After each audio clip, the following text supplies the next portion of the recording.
Okay, shoutout sa supported channels ng Pirate TV, mga bossing sa abroad, Cavite, Laguna, Binangonan, Taytay, Cardona. Shoutout sa inyo lahat. So, isang mabilisang pagpapakitang gilas uli yung ating gagawin. Ito yung paborito ko nung may bata-bata pa ako. Mango con yellow. So, simple pero napakasarap. Okay, preparation muna tayo. Yellow. Wala na kasi yung aming lagayan na tray. Sira na sa kaangat pag sumobra yung yellow sa ref. So, sumunod lipat natin sa tasa. And then prepare tayo ng mangga. Slice natin.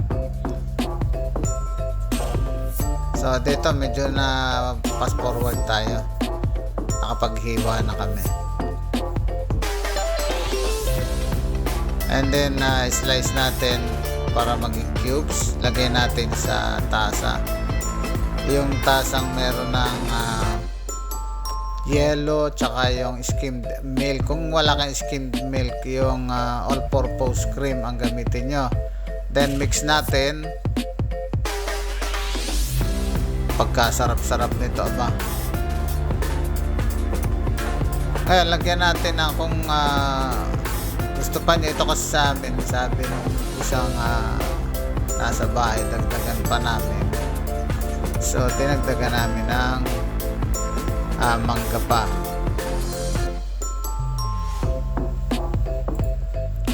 Kasi kukulangin, parang mas marami yung yellow kaysa ron sa mangga. So nagreklamo yung isang member ng Touch Entertainment. So ayun, naghiwa pa ng isang mangga, then a cube, at hinalo. And then later on mag-add tayo ng additional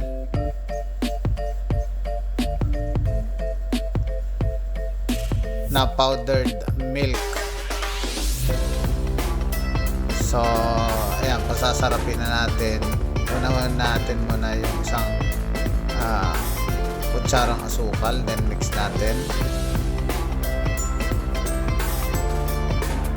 Ito yung mga simpleng pagkain na pag nilagyan mo ng konting pagmamahal, sasarap. So nakakita tayo ng 3 pirasong mangga, may yellow sa ref, meron naman powdered milk, may asukal.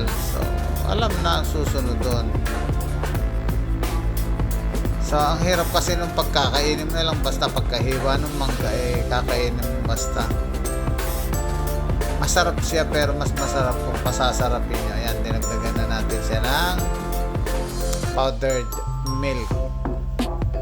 Yan yung panghuli nating stage, pero lalagyan pa natin siyempre siya ng konting kasama dyan sa ibabaw mamaya. Okay, nakita nyo, napaka-creamy nyo. Parang kahit tapos na akong pagkain ngayon, nakakapaglaway pa rin.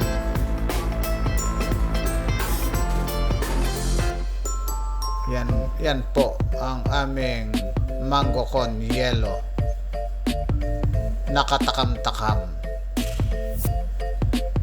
Bago matapos ang lahat, atin na muna siya lagyan ng toppings. Yan. Kung meron kayong ubas o kung anong nariyan po, cherry, ilagay ninyo. So magandang araw po sa inyong lahat at mabuhay kayong lahat.